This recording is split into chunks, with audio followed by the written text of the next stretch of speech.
Massachusetts for having me. And thank you to all the nonprofits that are here today. So we have an hour and a half together. We're going to go pretty quick. I have a lot of slides for you. You will get the slides, you will get the recording, and you will get the workbook. So don't worry about frantically taking all the notes and feeling like you have to absorb every single thing at this moment. You'll be able to review it later. Now, if you don't know anything about me, I just want to give you a couple of little facts. I have owned my own consulting business for 11 years this March, and I'm a mom of two. We were just talking about that.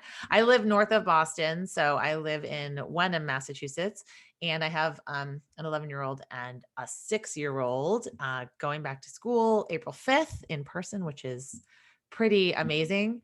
I've written 2 books, a lot of which I'll pull from today and remix and update for today, but I'm mostly focused on training nonprofits on the best ways to share their story, share their core values, share their mission and their impact using storytelling and digital tools like social media. I come from the development world, so I have been a development director. I've been a marketing director. I've been an events coordinator, a board member. I've been everything except for a nonprofit founder. So I've seen all of the different aspects of the nonprofit sector. And if you're one of those people that wears a million hats and has a million plates spinning in the air, then I feel you. I understand you. And that's exactly the place that I came from. My website here, if you want some more resources, I'd love to connect with you on LinkedIn. I know it's not the sexiest social media platform, but it's one that I use a lot and I'm pretty active on there. So if you want to connect with me, feel free.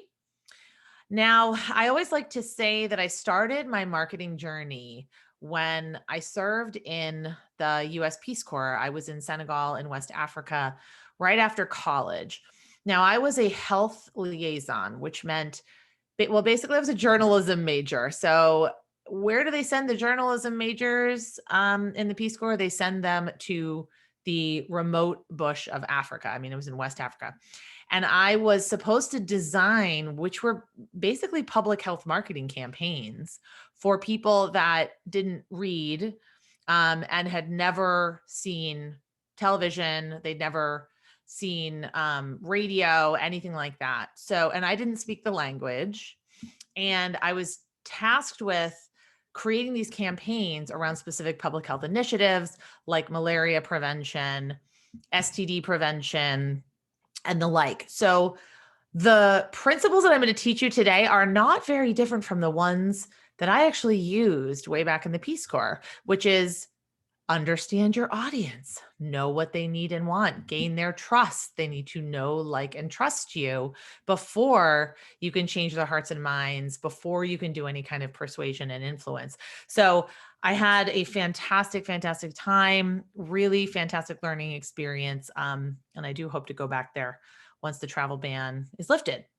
So some housekeeping, like I said, slides and recording, no worries, you'll get them after the workshop. I will take questions, although I find it's kind of distracting to monitor the chat if I'm going through a certain section, but definitely share your questions, share your comments, and I'll take a look at them as makes sense. We have a lot of learning objectives today because we do have 90 minutes together. But what I want you to come away with, I want you to have confidence in what you're doing in the direction that you're taking. I want you to have a plan, even if it's just kind of a seed of a plan, to create the best kinds of content to serve your marketing goals.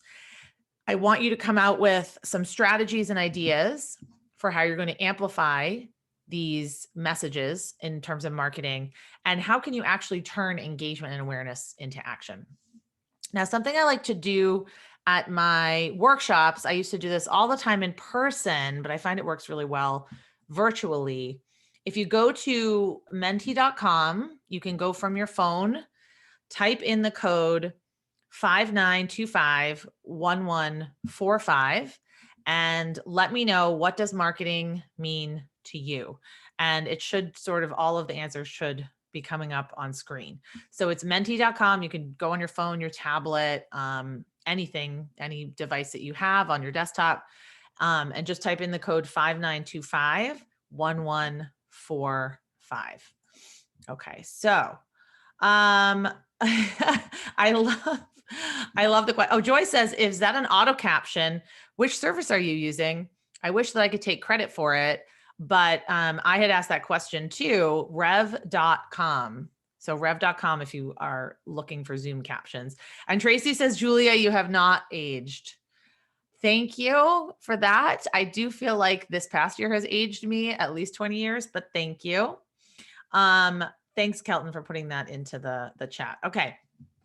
So what does marketing mean to you? And it could honestly be this open-ended question. Demonstrating value, outreach, showing the world who you are and what you do. Marketing, something fancy that I can't afford the money or time to do properly. That's not true. I'm going to convince you of that today. Being able to, it doesn't have to be fancy. Being able to reach our members to communicate, sharing your goals with your audience, brand awareness and recognition, getting your message out beyond your audience, sharing your story, messaging, storytelling, challenging to hit your targets. Yes. A necessity to reach donors. Thank you. Making people aware of my existence. And I can't read this. Creating the need for the consumer of my services provided. Yeah, I can see that. Creating the need, making people aware. I like messaging, storytelling, all of that. Okay. Well, we'll come back to this. And also this is going to be up for the rest of the day if you want to look at this. Leslie wrote in the chat, a much needed tool for a small organization that's not affordable. Okay. So I want to talk about that because you're here for a reason today. So you must think there's some way that you can do marketing that's going to fit in with your budget and that's going to fit in with your capacity. And I absolutely think that's true. So if you hated marketing, I would be willing to bet that you wouldn't be here today. But maybe you are here to play devil's advocate, which is fine because sometimes I need challenges to some of my theories, right? So Seth Godin is my absolute favorite go-to marketer, marketing guru, genius, thought leader. He wrote a book called This Is Marketing that is a seminal text on marketing. Marketing is no longer about the stuff that you make, but about the stories that you tell. So we'll talk about that a lot today. And if we're all doing marketing, all of us, all the time, nonprofits, even if you can't afford, whatever fancy marketing you think like ads or a big video firm, if you're trying to persuade someone to take an action, even if you're just talking to them, you are doing marketing, my friend. So marketing is really just getting people to take action. Now, this is the big question, right? Julia, how do I cut through the clutter online? How do I get heard? How do I get seen? I don't really like that question. I think it's the wrong question to ask, and I will tell you why. So we can't possibly cut through all of the clutter online. I mean, you looked at this. Let's go back to this. 300 hours of new video uploaded to YouTube every day. Oh, that's every minute of the day. I'm sorry. I thought this was just one day. Skype, Uber, Facebook, Twitter users send 347,222 tweets every minute. So when we talk about cutting through the clutter, we really can't, and we shouldn't. And it's not where we should spend our time. We should aim to build a community of people who want to hear what we have to say and who care about what we talk about. That's really what marketing should be. So I have this workbook. We're going to go through this together. Let me put this link in the chat for you because I know it's like a long Google Doc. So you will not be able to type right into this one, but you can click on File, click on Make a Copy, and then you can make a copy for your own organization so you can fill it in. So we're going to be going through it. So it might be helpful if you can have it up. If you cannot have it up, it's totally fine. Because what I would love to do is explain some of these concepts and methodologies, and then we'll go back in and fill it out. So setting goals, audience identification, all of that. I just want to make sure everyone can access the workbook because we will be referring to it throughout the workshop. Okay. So big, hairy, audacious goals. I don't know where he got this from, but this was my friend and mentor, John Hayden, who I've always heard using the term BHAGs, big, hairy, audacious goals. What do you hope to accomplish by marketing your nonprofit? We have to start from goals. Okay. I know a lot of you probably joined this webinar to talk about like Instagram stories and the sexy, shiny tools, which we will get to, but we can't talk about tools until we figure out what we're trying to accomplish. What can marketing do for your nonprofit to help it grow? And then if you could wave a magic wand, what could marketing help you achieve, right? So think through the why, think through the what you're trying to accomplish. And if you can be descriptive and specific, then we can better choose the tools and the audience and the messaging once we have the goals. Because not everyone on this webinar, by the way, is a fundraiser. Some of you might be doing awareness campaigns. I've worked with Boston Public Schools on many awareness campaigns that were not fundraising related. They were marketing. So some of you might have a traditional marketing goal. Some of you might want to leverage marketing into fundraising. But don't focus on the tools first, because like this cartoon says, you could become a viral YouTube sensation, but it might not help you at the end of the day get more cat adoptions or whatever it is that you want. So some sample goals. You are not going to have all of these. I want you to choose maybe one or two, but these are some sample marketing goals, some goals I've worked on with clients. To position our CEO as a thought leader in the field, to become a go-to resource thought leader. To get more people to participate in our programs, okay, to take advantage of our programs and services. To make a name for ourselves in order to get in front of potential corporate sponsors. To get more students to sign up for the FAFSA. If you can't tell, that was a campaign I worked on with BPS. To educate the public on the issue and create empathy for the population that we work with. So all of these are marketing goals. Raising money is not necessarily a marketing goal. So raising awareness and generating affinity and trust in order to be able to ask for money or to better position yourself to run a fundraiser, that definitely is a marketing goal. Now, raising awareness. As you can tell, I have lots of opinions on things. I have lots of thoughts on things. Raising awareness, okay, it is good. Okay, so it's great if you're trying to get a critical mass of people to change the way they think about an issue. If you think about marriage equality, right? So many people were talking about it, thinking about it, posting about it on social media. I really believe that did help move the needle on that. But we are not necessarily trying to reach an international audience here. Maybe if you want to create compassion around an issue, raising awareness is great. But I caution you in the one way that it is not marketing. Simply telling people you exist is not marketing, right? All of us know that a turnip is a root vegetable. We're aware, but that doesn't mean we're going to have it for dinner, right? So there's a difference between marketing and raising awareness. So I want us to improve on the goal of raising awareness. I want us to change it to be something specific and meaningful. If everyone was aware of you, what could you then accomplish? So a great example is, we'll leverage social media to share helpful resources, to explain our unique impact and connect our donors to our mission. Okay, then dig even deeper. In this way, we will become an indispensable part of the community, so much so that even people that do not directly use our services and benefit from our programs would miss us if we were gone. That's marketing, just beyond raising awareness. The second piece, okay? So you do have that in your workbook. You have all about setting BHAGs, setting goals, thinking about goals in your workbook. The second piece, we really need to get clear around who we're talking to.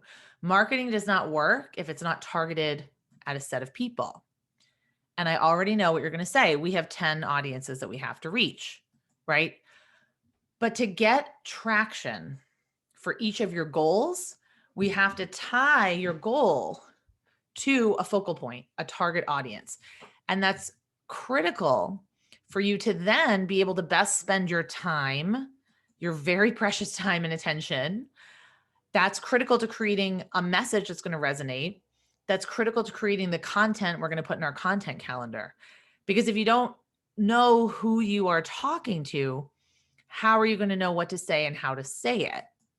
So I know this is the hardest piece. I wanted to give you an example, a case study of a client that I worked with called Road Scholar.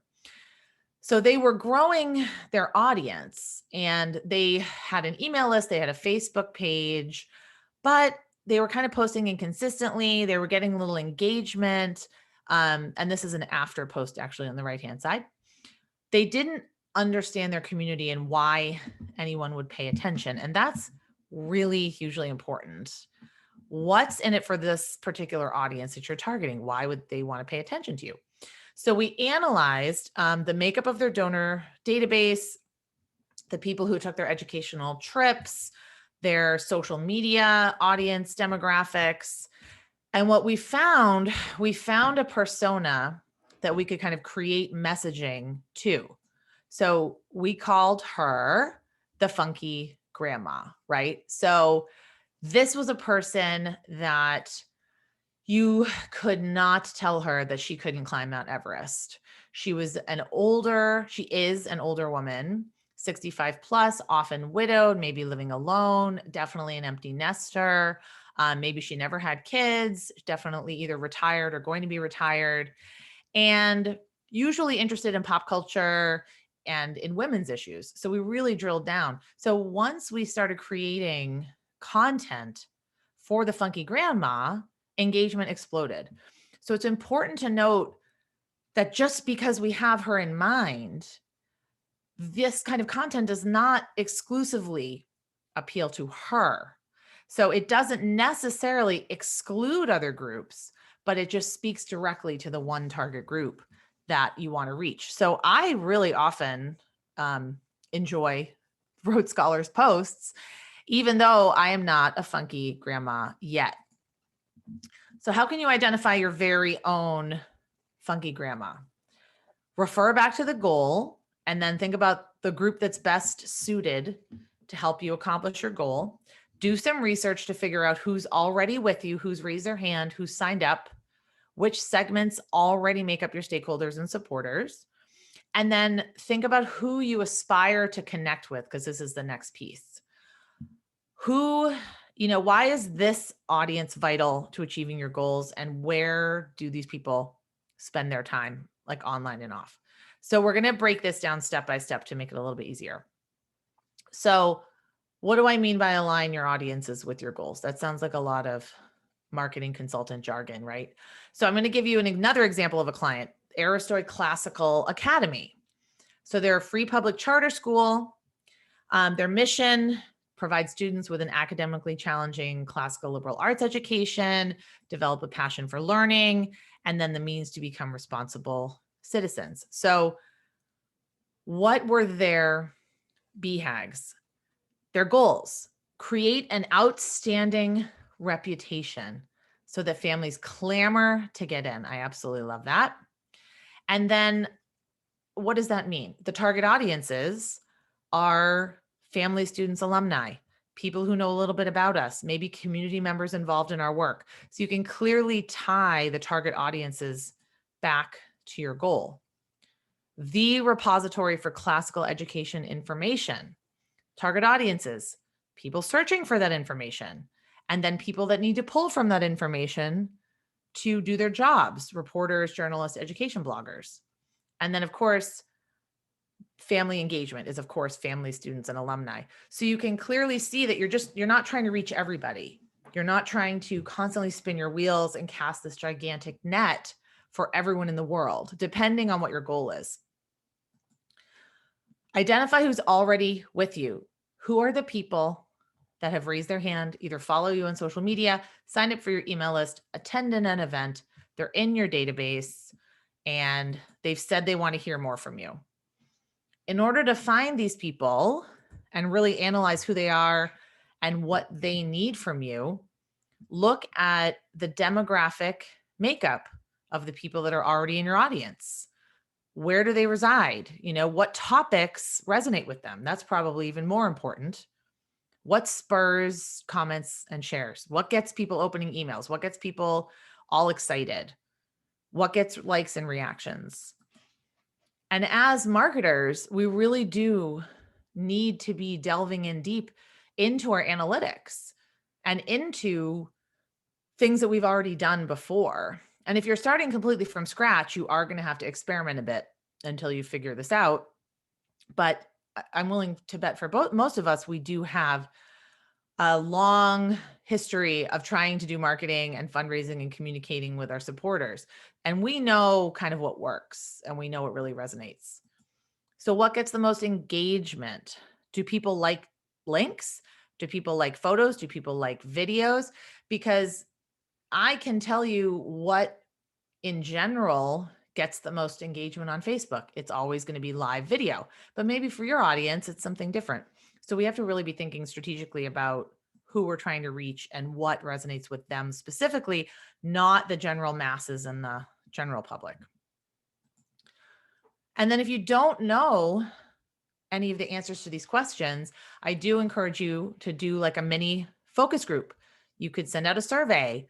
You could talk to people, whether it's over Zoom chat or whether it's in person, call people, hold a focus group and have board members call people, find this audience where they are and talk to them and find out these questions. Email surveys are really effective. So the Malala Fund, they always ask people to sort of self-identify and self-select in their emails. And not everyone's going to do this, but it will give you a little bit of an answer to, okay, well, 95% of our audience, are students. Okay, well, maybe we should design more content to them. So it will definitely help you and sort of give you more of a bird's eye view of who your audience is. Take part in our exciting annual impact survey. We want to hear from you. And you don't necessarily have to give people an incentive to enter. It might help your audience, but as long as you can make the case that you're going to actually do something with this information and it's not going to sit on a shelf and you're not just asking them to fill out a survey for the sake of filling out a survey, I think as long as you can make the case that this is needed and required and you're going to use it to serve them better, then a survey is definitely something that could appeal to people. So I created a survey with Road Scholar specifically around social media use and behavior. And these were some of the questions that we asked. Are you active on social media? If yes, which social media sites do you interact with? How much time do you spend engaging per week? What would motivate you to interact with our brand on social media? And then what other brands or organizations do you engage with? So that, in retrospect, that's a lot of questions to ask. It's kind of a heavy lift for people. But if you're trying to get this information, if you don't have it, you might need to send out that kind of survey. Like I keep saying before, like I just said, if you are only sending a survey to send a survey, then please don't do it. You have to use the data to better inform your marketing strategy. This way, you're going to learn the words that they use, the language they use, the terms, the metaphors, the challenges, so you can better speak to them directly. So write down their answers, and then that's really going to help you craft the content. So what I want you to do right now, because I want us to really have a plan for the end of this when you walk away of how to move your marketing plan forward. If you could write in the chat at least 2 methods, or maybe just one, that you're going to use to help you find out more about your existing audience. And you might know your existing audience very well. And that's fantastic. So if you currently do this kind of thing, I'd love to also hear from you. What strategies, what tips, what techniques do you use that help you find out more about your existing audience? Surveys to permission-based email marketing list contacts. Yes. Google Analytics. Oh, I love that. Facebook Analytics. Andrea says, attach a small survey on the next newsletter in April. Aaron says, dive into analytics more. Joy, click segmentation in emails to see what people are engaging with. Yes, because that's going to give you a lot of information. Julia, weekly social media analytics tracking and analysis. Tracy, phone calls. Phone calls are great. I mean, you can't really beat phone calls right now, right? Although I never answer my phone, but I will tell you, if you schedule a phone call with me, I will answer it. Diane, Google Analytics, a direct conversation. I think that's going to be the best way to get kind of unfiltered information. Weekly analytics, text. I would call. It totally depends on your audience. I mean, some people really like phone calls. Survey via email blast, plus individual emails to selected folks. I love that. So very, very key folks. Okay, Joy says, we launched our first CRM and are planning outreach to partners not on our email marketing list. That'd be also maybe a great way to build your list too. Okay. All right. So the other piece of the audience puzzle, obviously, we don't just want to preach to the choir, although I do think starting with the choir is effective, because then you can learn how to attract people that are more like that choir and like what resonates with your donors and your supporters. But if you're running a brand new campaign, if you're trying to target a brand new audience you've never talked to before, then you really have to answer the following questions. Like, why is this audience important? How will they help you accomplish your goal? If you tell me you want to engage young people, you better be able to answer the question, why is this audience important? What might they already know about you? What might drive them to take the action that you want? And where do they get their information? We have to remember that the reason why people engage with nonprofits is that they're trying to create a meaningful life. They're trying to express themselves through their values and their ethics and what they support and what they believe in. So how can your nonprofit fit in for them? Is your nonprofit, creating an engagement strategy for young professionals? Just throwing that out there. It's a super popular one. You've got to find out where they spend their time. Maybe Instagram and Snapchat. Are you targeting people in their mid-40s to learn more about financial assistance? Well, look at the demographics. YouTube, Facebook, and LinkedIn reign supreme with this age group. Do you need to reach more new mothers? Then you might want to look at Pinterest. It's popular with women, especially women with young children. So it's really important to get crystal clear on who you're trying to engage and go to them. You can't make them come to you. You can't. We can't do that. If you're running a Facebook ads campaign, but you're trying to target teenagers, there's going to be like a disconnect there, right? So we can't force people to come to us. We have to go to them. So I want to give you an example. How can our nonprofit get young people involved in our organization? Where do we need to be online to reach younger people? So these are really frequent questions that are posed to me.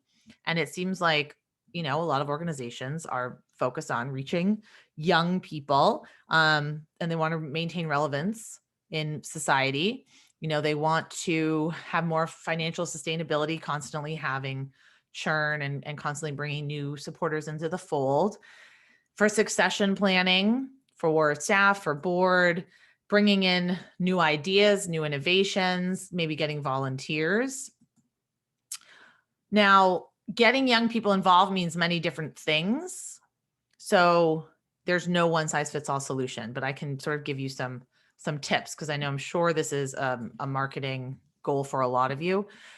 But the framework that you would use is you really want to just be very strategic when targeting an audience and thinking through where they are, how can we go to them, and how can we incentivize them to participate? So Younger generations. I hear this all the time. What does that mean? Well, you've got to identify the age group, because obviously young adults, teens, college students, new parents, like new homeowners, all of those are very different age groups. Research the places where people spend their time. So new moms, yep, 30, 35 might be in Facebook groups. These are just a generalization based on data, but that's what marketers need to go on. High school and college kids, you might want to be on Snapchat. You might want to be on TikTok. Young career-oriented professionals, Instagram, go to them where they are.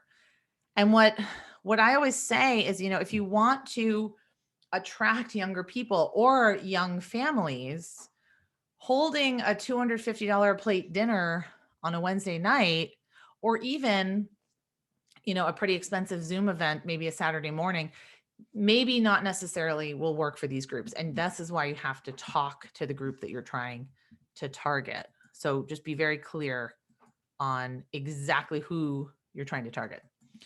Then what do you want them to do? So especially with younger people, especially with marketing, we need to think about, what does getting involved mean without making a financial donation first? So maybe you could get people to sign a petition, send a tweet, watch a video, lighter touches that lead to a deeper relationship in time. And then no matter what generation you really want to accomplish or you want to target, we do fully need to understand each channel that we're using is its own country. It has its own etiquette and language. It has its own rules. It has its own image sizes and character counts, and it has its own best practices and strengths and weaknesses. Now, younger generations especially, they have just a zero tolerance. Marketing can be authentic, but not careless. So if your website is clunky, if it's too slow to load, if I don't know where I'm going, if I have to fill out a long form, if it's not mobile optimized, if it's not easy to read from a phone. Now, younger generations, I would say this is most people. I would say this is not entirely just younger generations. So we need to kind of get our digital or our marketing house in order before we start outreach to drive people there. Eye-catching photos and graphics dominate every social media platform, every digital platform, every marketing platform. But especially for younger people, younger generations, this kind of ephemeral content, people are drawn to human content. They're drawn to content that is more authentic, more raw, more in the moment, and shorter. A photo, a question, a 10-second video. You can also use all of this kind of content to do what we talked about before, to ask questions, to see what your audience wants more of, what they want to hear about, what they want to learn about. And then a strategy that I've seen, if you're trying to reach out to a brand new audience, is get a member of that audience to take over your social media accounts. Maybe you're writing an email that's from that person. Maybe you're doing a video, sharing a video from that person, because we're so much more likely to trust a peer than we are a brand or a logo, right? So be thoughtful about the kind of groups that you want to reach. Be sure you set up presence on relevant marketing channels. And then if this all feels incredibly overwhelming, we can really simplify it by looking for the thread that all of our audience and stakeholders have in common. They all care about the problem that you solve. They care about the reason you exist. And they believe in the solution you provide. Or they might be interested in it. They don't necessarily believe in it yet, but they might be willing to believe. They're open-minded, they're interested. So this is the thread that's going to tie all of our various audiences together. Okay.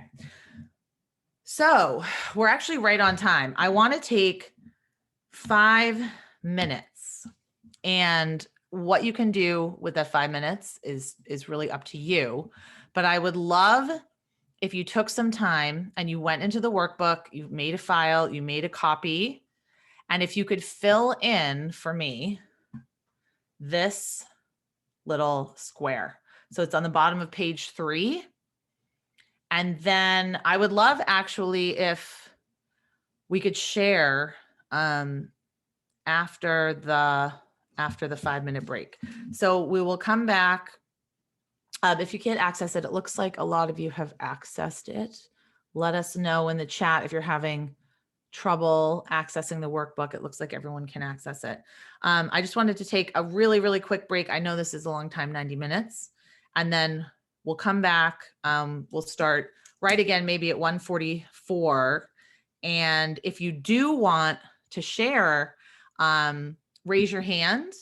And I think we can call on you, right, Kelton? So maybe we'll do like, or Phyllis, okay. We'll do like 2 or 3 people sharing their goal setting activity. Does that work for everybody?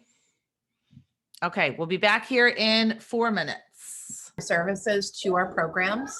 To drive this action, we can improve our understanding of our partner organizations, our referral sources needs, and better communicate to them how we can help them meet those needs for their clients. Wow. Yes, that's perfect. I think that's fantastic. And do you think that will help you now with just this goal? Mm-hmm. When we go into the content section, really be able to feel like you kind of know what kind of content you're going to be sharing with this audience? Yes. Okay. Thank you. Yes. Great. Well, that's amazing. All right. I'd love to take another one. Any other brave souls out there? It's kind of hard coming after that one because that one's really detailed and pretty intense. It's pretty awesome. Oh, okay. Joy's got it. She posted it, everyone, in the chat. And if everyone can see it. Okay. Nobody else wants to share today? You don't have to be on video. Your parrot can be taking a shower and your kids can be screaming in the background. We're not going to judge. But yeah, if nobody wants to share, we'll just keep going forward. So thanks, Joy. I appreciate it. If people want to share at the end, or actually if you really want to email me and send me your statement, I'd love to take a look at it. I know it requires a lot of thinking. Okay, so let's keep on. Leslie wrote in the chat. So maybe Leslie just wants me to read it out. Okay. In order to accomplish our goal of second language acquisition and cultural programs, we need to reach people that are supportive of children's education and vulnerable populations such as our immigrant community. We want them to believe in our programs and support them with their time and donations. Okay. Very key. Yes, we need to reach people that are supportive of children's education and vulnerable populations such as our immigrant community.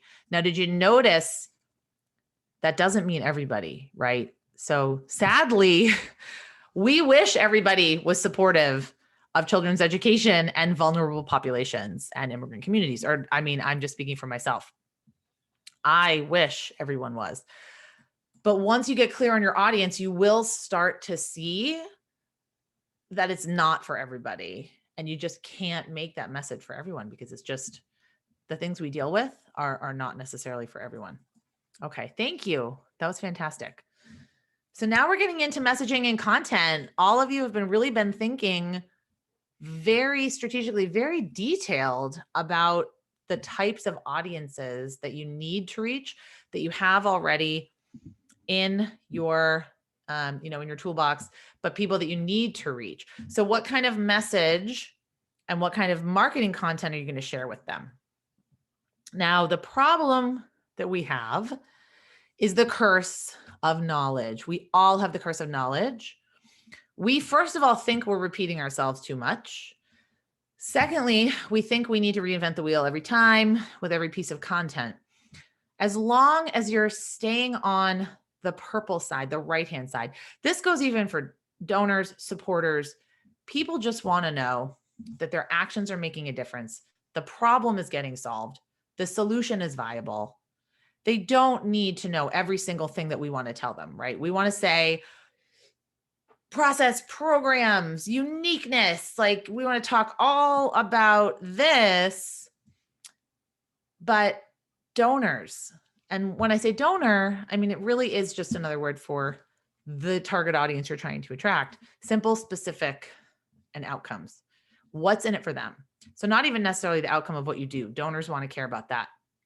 But if you're doing marketing where you're trying to get people to invest their time, their attention, trying to get people to volunteer, trying to get people to refer people, what's the outcome for them? What's the incentive for them? These are Friday fundraising graphics, and they're sent from the Better Fundraising Company, Steven Screen, and they're amazing. And I get them every Friday and I love them. We have to start focusing our messaging on the why. So this is Simon Sinek from his TED Talk and his amazing book, Find Your Why, because we focus so much of our messaging on the how and the what. But if people don't care about your why, if they don't care about children's education, if they don't care about immigrant populations, if they don't care about cultural enrichment, anything else, the why, they're not going to care about the how and the what. So we have to reach people with our messaging. We have to talk much more about the why. And then when they are in the fold, when they've signed up for our list, come to an event, made a donation, then we can maybe get a little more granular about the how and the what. And we get it completely backwards, right? We always talk about our programs or services. We don't focus on the problem that we're solving. We don't focus on the solution that we're providing. So think about your why, and have you communicated this with your audience? The third part of our workshop together is creating a plan to consistently create, curate, and share compelling content. So it sounds either easier or harder than it probably is, but I want to help you create a system that's not going to overwhelm you. I also want to assure you, and you can tell your boss, you can tell your board that I said this, you do not have to be everywhere. You do not have to be everywhere on every platform. And you probably shouldn't be, because doing fewer tasks with more intention is going to get you better results. If you're spreading yourself way too thin, spending all your time, kind of half a second a day on 50 different marketing platforms, that's not going to serve you. It's not going to serve your audience. So a quick litmus test for any time you're thinking of picking up a new marketing tool or a new marketing platform: is your target audience on this platform? Got to tie it back to audience and goals. It's not the board member said we have to be on Instagram. That is not an acceptable answer unless it ties back to your goals and your audience. Can you add value? Are you just going to be posting pictures of your flyers on Instagram or TikTok? That does not work. So can you actually create content designed for this particular platform? Content that's not automated. Automation and repurposing are very different. If you have a great idea and a great story, you can repurpose it, you can share it and mold it across platforms. Automation is just simply spraying out one link to 50 different platforms. We also need to go back to the marketing basics: attention, curiosity, and trust. So if we do not grab attention, if we don't differentiate ourselves in some way, if we don't get people curious, then we can't build trust. And we're not entitled to any of these things. We have to really earn them. And everyone always asks me, okay, marketing is so hard to measure, because how do we know that people are actually converting? The only way to get people to, convert, quote unquote, to take an action is they have to know you, they have to like you, they have to trust you. So how can we convey that in our content? How can we get there? The three elements of marketing content that converts, number one, compelling, evoking interest, attention, admiration in a powerfully irresistible way. This is very hard. I am not going to lie. Compelling content, it is challenging, but this is really what it takes. 80% of what we share should strive to be as interesting, as unique, as irresistible as possible. Now, this is a graph that I've shared. I always share, and then I probably will share again in this particular workshop, because people say, okay, how much should I promote and how much should I just provide value? Well, the 80% of the marketing content you share should be building a community.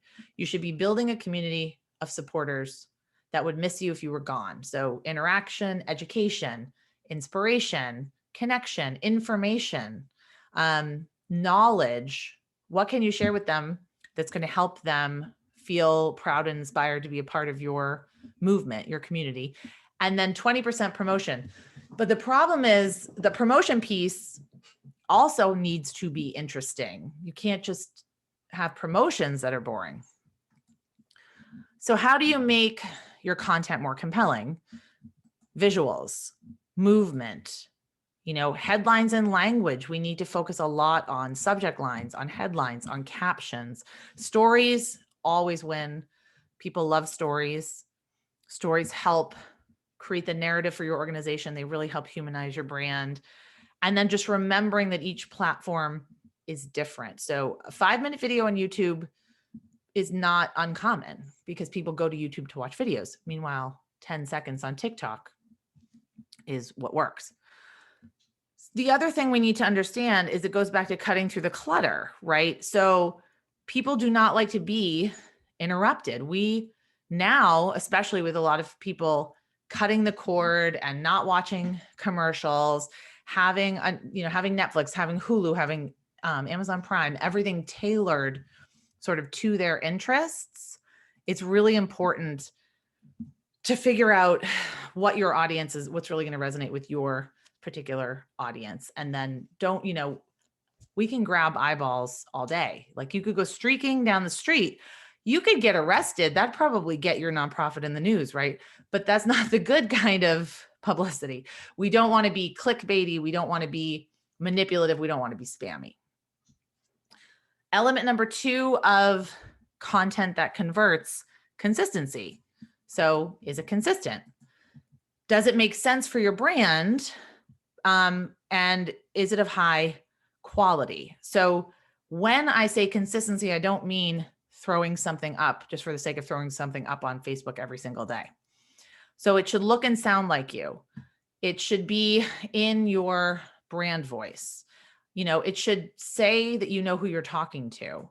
And, you have to be laser focused in order to be consistent. So consistency means something different for everyone.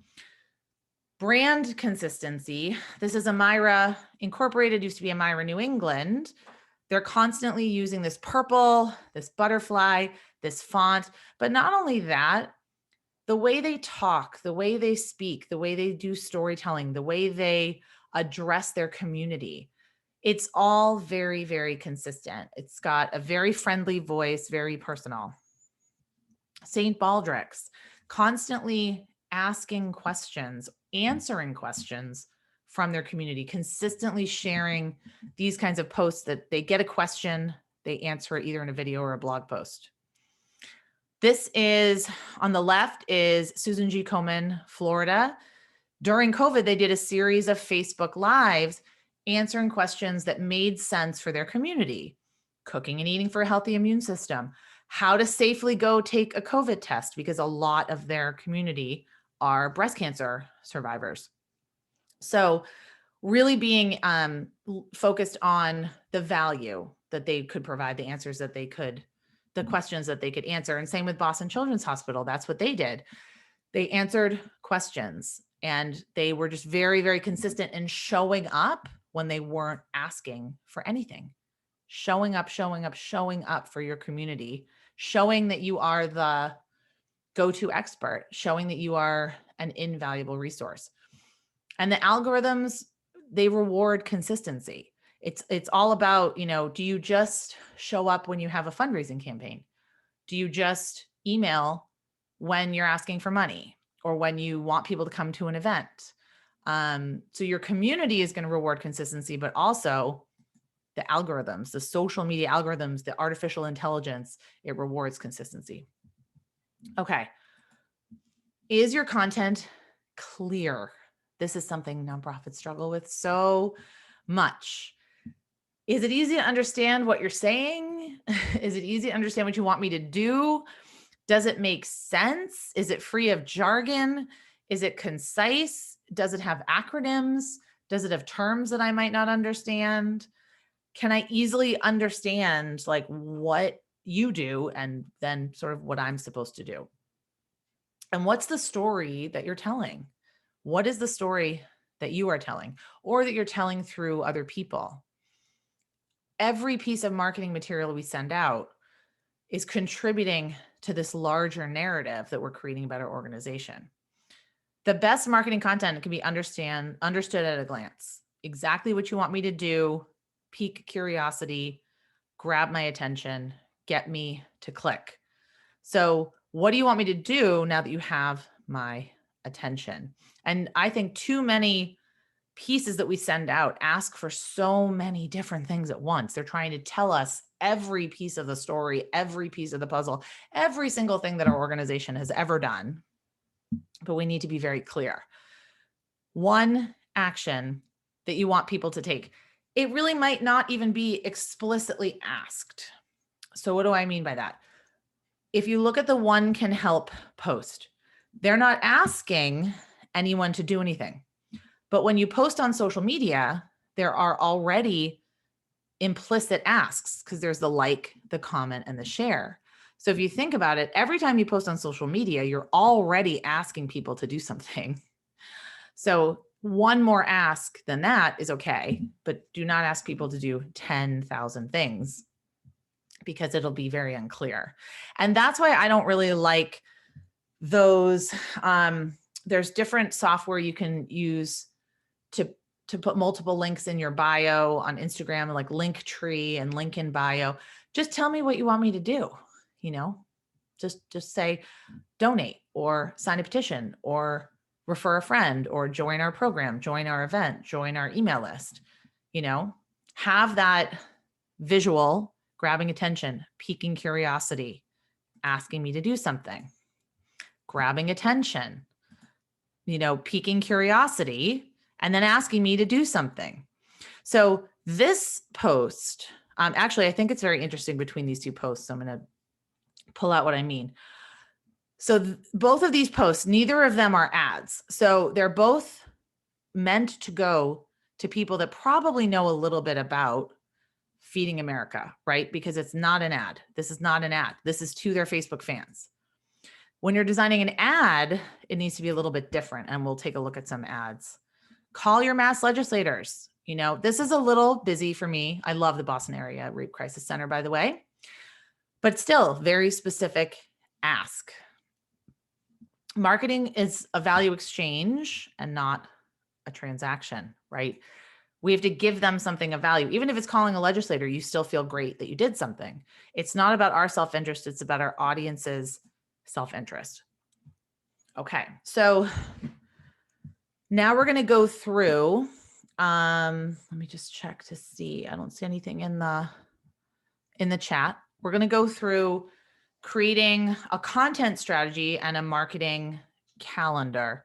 And I do have another handout for you. So handouts and spreadsheets galore. Let me see. I'll put this, and actually Kelton, I meant to send this to you and I didn't, but I will put this in the chat. This is another one where you just make a copy and save it, and then you can fill it out. So with this marketing count, it's very basic. It's just Google Sheets. Some people use Airtable. Some people use HubSpot. Some people use Sprout Social. There's all sorts of other tools you can use. I like Google Sheet, a good old Google Sheet. You add all your platforms in here, and then you can pick the days that you post. So most of my clients, it's 2 or 3 times a week, right? But what I want to encourage you to do is to have the one anchor piece of content. So it's a story, or it could be, a statistic on childhood hunger, and food insecurity in Massachusetts. Right. And then you could do a whole email campaign around that. If you wanted to email more than once a week, you don't have to, obviously. I don't recommend that necessarily. And then a post on Instagram, if you have YouTube or Twitter. So you might have other channels. Maybe you're on LinkedIn or Pinterest or TikTok. You might want to add in other rows here. And then you can eliminate columns, days that you don't post. But it will help you kind of see where you are. So say Thursday is, what is it? Earth Day. It's not Earth Day, but I'm making this up.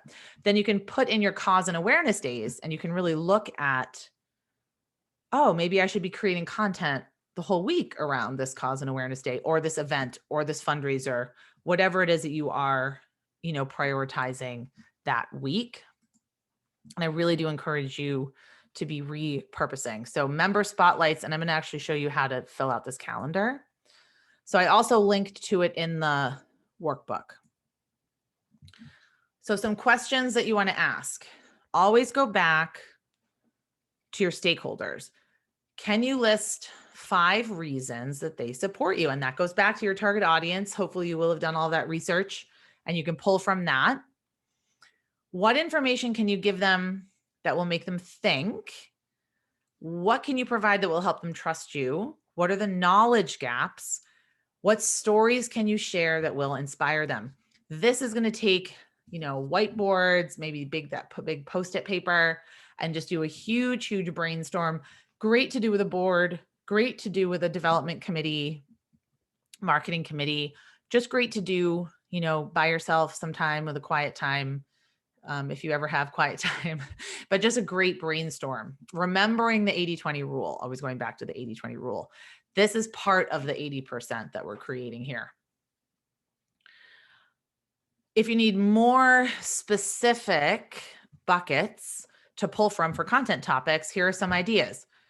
Stories, stats, data, behind the scenes, upcoming events, milestones, cause and awareness days, news stories, how-to posts, inspirational quotes, all sorts of great topics and buckets that you can pull from. Then I do want you to list out anything that has to go out, right? So, this is a promotion, this is an event, this is you're celebrating your 40th anniversary, whatever it is. So make sure you're adding those in along with all of the content that we've kind of just brainstormed.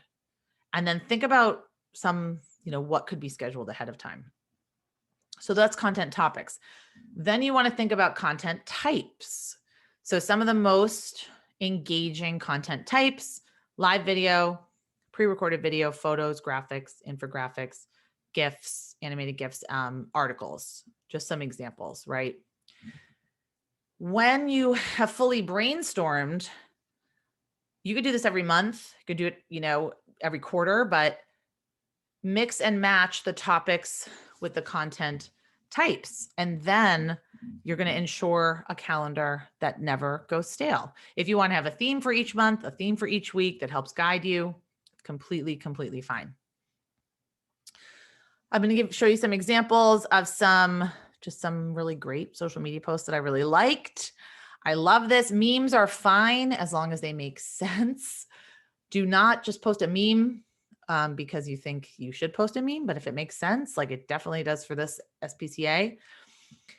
Creating this visual, and if you have issues with storytelling where you can't share names and faces, you could do what Rosie's Place did, where they're just sharing a pull quote, and they created that in Canva. And I've got some tools for you at the end. Instagram stories, this type of content is an Instagram story, but asking questions, trying to get this interaction, getting people to respond to your email, to respond to your social media, to respond to your marketing, huge way to build community and build that trust and engagement. Storytelling does not need to be Julia went into the Peace Corps, and then here's all the things she's done in like the 20 years since then. That doesn't need to be the story. It really could be, what's your favorite memory?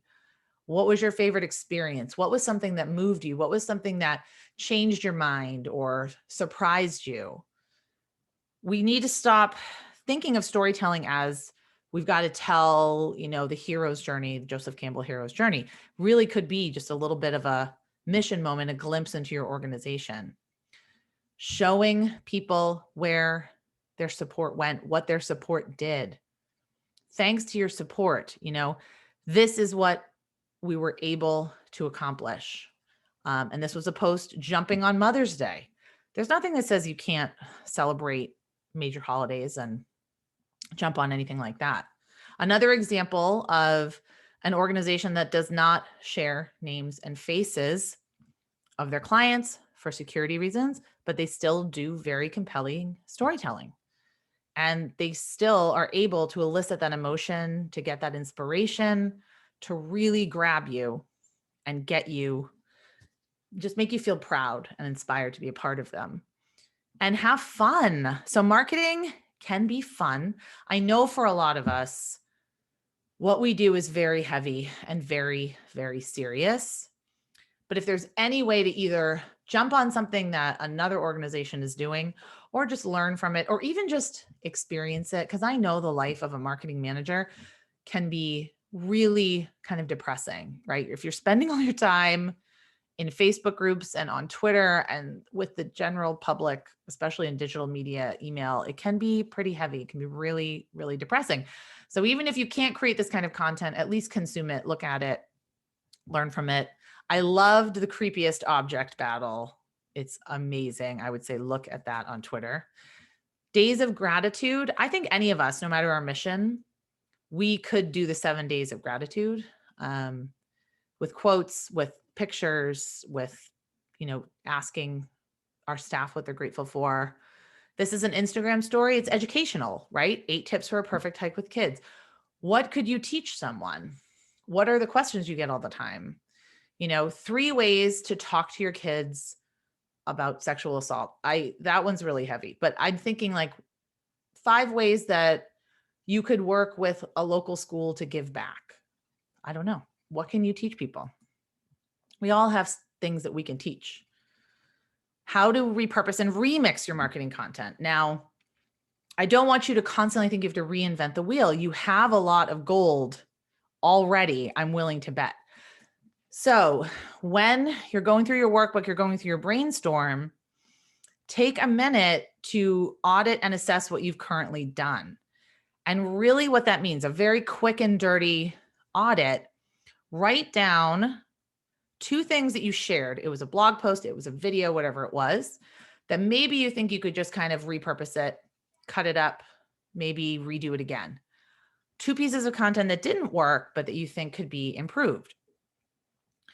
And 1 press release. Like we spend so much time on press releases, our annual appeal letter, our annual report.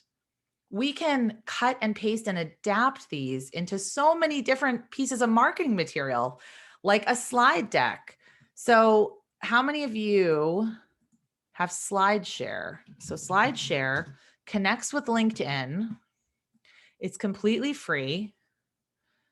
And you can put PDFs, you can put your annual report, you can put any slide deck on here. You can put your ebooks, and you can house it all. You can embed it into your blog. You can put it, add it to your LinkedIn profile. There's all sorts of ways that you can repurpose it. You can create infographics to share on Pinterest, publish on LinkedIn, in LinkedIn publishing, Facebook updates, video summary. There's all sorts of things you can do with one great piece of content. Like video, there's so many free and low cost video editing tools, and I will talk about those in a minute, that you can take all of this great content, create a video, take snippets of a longer video and cut them up into snackable bites. There's like Magisto, Animoto, which I talk about here, Storyo, Cut Story, cut them into Instagram stories. You don't have to do all of this at once, but if you do have a real, I know so many nonprofits They work so hard on their videos, right? They work so hard on this one video that's 5 minutes long, and they just don't take the time to maximize, to wring out every little marketing molecule from that one amazing piece of content. Pull quote graphics. I love actually when people make these for me because I share them all the time. It's really quick and easy. Infographics. You know, if you've got an annual report, you've already got the data, just put it in an infographic template and share it out. Kiva actually shares tweets on their Instagram stories. So they're getting the tweet. They're still on Twitter. They're getting tagged on Twitter. They're taking screenshots and sharing it in their Instagram story. I keep meaning to do this and I keep forgetting. So every time I see this slide, I'm like, oh yeah, I got to do that. Because I love that idea. Because then it's giving you social proof, but it's also repurposing. So you're not creating and reinventing the wheel. So tons of ways to do it. So your digital marketing studio, it can be your phone, can be your desktop. Canva, of course. I'm sure everyone is jumping up and down and saying, I love Canva. Canva is amazing. WordSwag is a mobile app I love. Adobe Spark is like Canva. Animoto for making montages with just photos or for putting video clips together. And then Lumen 5 is really great if you have a text and they can almost make it into a video for you. You'd have to try it out. It's actually really pretty cool. If you have like a list, like a 10 ways to do something, they can then make it into a video for you. Curation, which just means finding the best content on the web that your audience is going to like. There are all sorts of curation tools. You can use these around your cause and awareness issue area, around the problem you're solving. The key with content curation is that it just has to be relevant to your audience. And then of course, tools to keep you organized. I just heard about Digitile. It sounds amazing. I haven't used it yet. Supposedly it's a way to keep all of your documents organized across like Google Drive, Dropbox, and your desktop. So I haven't tried it. I had a client tell me about it. You add meta tags to things. I cannot wait to try it. I did have a client tell me, and I thought that is exactly what I need. So I really hope, I don't know if any of you have used it, but that's kind of like, if you take one thing away today, that might be the best piece of advice I can give you to keep your content organized. Now, just a couple more slides and we'll get to questions, but I really want to share this graphic that I read on Beth Cantor's blog. I mean, it's got to be 15 years ago, and it's still so relevant today. She wrote a book called The Network Nonprofit. It's older book. It's probably 10, 15 years old, but it's still, the principles are still so relevant. We have to crawl before we can walk, before we can run, before we can fly. We just can't look at other organizations with huge marketing teams and huge budgets and feel like we are never going to get there. We just need to crawl and then walk and then run before we can fly. So take baby steps, take bite-sized pieces of all of this and create a plan to make it work. And I want to encourage all of you to be more proactive in your marketing and less reactive, because don't let people forget that you exist. You know, the next normal is coming. The dust is not going to settle. The dust is kicked up. Okay. The dust is kicked up. We cannot, wait for the dust back to normal. The next normal is coming, but don't wait to do your marketing. Don't wait to do your communication. Okay. So actually, let me take a sip of water here. Your next step, because it is 114 slides, 90 minutes of information and a marketing workbook. So what I want you to do, organize your notes, make a copy of the workbook, pick 3 to 5 priority items to work on in the next 30 days, schedule time, block time in your calendar. If it is not on my calendar, I will not do it. So I have this is something actually I learned, that I have a to-do list with like 300 things on it, but I have to put it in my calendar because it will not get done. And then I'll get frustrated with my to-do list. So look at your calendar almost like your to-do list, and then talk to your coworkers. Create a plan, like a one-page strategy, or show them your priority items and say, ask for help where you need it, try to get buy-in where you need it, and really advocate for your work, because marketing is important. Without marketing, people don't know who you are. Marketing is not just putting an ad in the newspaper. That's advertising. Marketing is building that community of people that believe in you, that believe in your story, and that want to learn more about you. And hopefully we'll spread the word to other people. Okay. All right. That went really fast. I feel like, I thought that went really quick, but I'd love to hear from any of you, all of you. I'd love to take some questions. One question I see is, Robin wrote, what does pull quote graphic mean? So let me see if I can actually go into Canva and create one for you, because I probably have one that I've already created. So I'm trying to think. I can't describe it without a visual. Okay, this has a spelling mistake in it, which is horrifying, but this is a pull quote graphic. And I'm going to correct the spelling mistake here. So Anne Hathaway said, when you don't get the role you want, steal the show anyway. This is an example of a graphic. And this is actually even a better example, because this is, you can have a picture here, a great, and these are all free templates. Some of them you might have to purchase stock photography, but this is Canva, and you can get a free premium account if you apply with your nonprofit EIN. So if you do not have Canva, if you don't use it, make sure that you're checking it out now. All right. Thanks, Susan. And Andrea has to grab the kids. I completely hear that. Thank you. Oh, Margaret says I applied, but never heard back from them. That's interesting. I don't know. So I would just keep checking on them. I have never heard that. I've heard that from, unfortunately, about Facebook quite a few times, but I've never heard that from Canva. So I don't know. Maybe they have a backlog of people. But in the meantime, I mean, there's so much you can do with the free account. Like, I think look at all the stuff that I've created, and I've probably spent maybe $50 a year, because I might buy their stock photography, but I use it for this design, for this, for the presentation here. It's an animated GIF. But there's just really, there's so many tools out there, and there's just so many ways that you can, there's just so many ways you can create these great little additions to your marketing. More than a flyer is what I would say. Because flyers right now, I just think flyers need to be for coffee shops. Flyers need to be put in a backpack at school. Flyers need to be put in the mail. Like a flyer on social media or a flyer in an email. There's so many neat tools, free tools out there where you can kind of zhuzh up your flyer and make it look a little bit better for social media.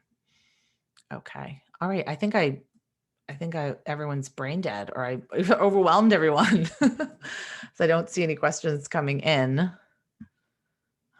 Let's see. I want to make sure that all of their stuff is in here just to review the picking platforms. I don't recommend, by the way, that you do all of this in one day, because this is a lot to do. And a lot of this is almost so you have a framework to use going forward. You have some questions that you can ask no matter who is designated to take over the marketing, and just some strategies that can be really, really evergreen. Because you noticed this workshop, it was not focused on Facebook fundraising tools, or this is how to post on Instagram, or because the tools come and go. There's going to be new tools Clubhouse. I didn't even touch on that. podcasting. I mean, there's going to be so many tools that are up and coming that I feel like if you have the principles down, you will be in a much better and confident position to be able to say, you know what, this tool isn't really for us, or you know what, this tool could be something we should explore. Oh, this is a great point, Sue. Keeping DEI issues in mind when doing marketing, that we don't leave communities out. Absolutely. So that, that brings me to a point where you just have to be really careful about the images that you use, the videos that you share, the articles that you share, the voices that you amplify, like especially when you're doing content curation, like the articles you share, maybe you cite different reporters more than other reporters. So if you're really looking to reach a more diverse community, it just goes that you should be sharing more content yourself that you create with a DEI lens. That's an absolutely fantastic point. Oh, Patricia, what was the Friday email you recommended? It is the Better Fundraising Co. And I think that's Steven's screen. And I believe if you just email it, yeah, they send out a Friday fundraising graphic. They send out a lot of great stuff. Steven's screen is the best. The last two, and then they send usually a blog post that's always fantastic, and then a Friday fundraising graphic. So think about that in terms of marketing, right? All this amazing free content. I don't even know if I've ever even been marketed to. There's always like, okay, maybe I'm having a webinar here, click here for a free consultation, but it's just content that I would definitely miss if it was gone. Like I would miss it. I want to read it. I want to sign up for it. All helping me really understand what Steven does, what his company does, his expertise, his philosophy. He might rub some people the wrong way with some of his philosophies. I know I might in my email marketing, and that's okay, but you're definitely going to be attracting the right people. All right. I love this. Pooja, interestingly, one of the clubs I would manage in the next term has a gay community. Hope I do well with them going forward. That is just key to have a conversation with them. So my friend, who is an older gay man, he became the executive director of Bagley, which is the Boston area gay and lesbian youth alliance. And he had a huge learning curve. So he thought, he's a member of the gay community. He's kind of like going to understand what's going on. Gay youth is very different. I mean, I am not a member of that community. I can't speak for them, but he held a lot of focus groups. He just did a lot to build up trust, to say, you know what? I'm not perfect. I'm probably going to get a lot of this wrong. I want to learn. I'm here, and just bring me your concerns. And I want to learn how to market, how to talk to you, how to fundraise, how to hold events for you in the most inviting, engaging, respectful way possible. So I think just being vulnerable, like being willing to say, I'm not going to get it right all the time, but I'm willing to listen, and I would love to learn, and I would love to learn more about this community, because it's not my lived experience. I just think being open and willing to listen is so important. Yay. Ooh, the Radical Copy Editor. Thank you, Joy. I will check it out. Lots of really great style guides. There's also, and if I think of it, maybe someone might know, there is a fantastic free stock photo site with fantastically diverse images, like a lot of BIPOC images, but not stereotypical and not completely horrible images like you might find in Google Images. So if I can't think of the Gender Spectrum Project. I can't think of that site off the top of my head, but I have it bookmarked, so I can share that with you, because it is important. I mean, it's definitely important. Oh, I love this. Thank you for all these resources, Joy, that I hadn't heard from. I think that's awesome. Let me give you my email, in case you have questions after, or in case you want to share other resources like this with me, I'd love to compile them and get them out to everybody. So thank you. Okay, let's see. I don't know. What do you think, Kelton? I mean, I'm just gonna pop in and echo all the love in the chat to say thank you, Julia. This has been great. I've learned a lot for myself, and I hope you all did as well. We do have a survey that we're going to share out in the follow-up, and I think my colleague Phyllis is going to drop in the chat. So if you could take some time to fill that out, that would be super helpful. We will be following up with all of these lovely resources and the slide deck and workbook that Julia shared with us. So you will see those in your inbox soon. So thank you, everyone. Great. Have a good day. Thanks, everyone. Thank you.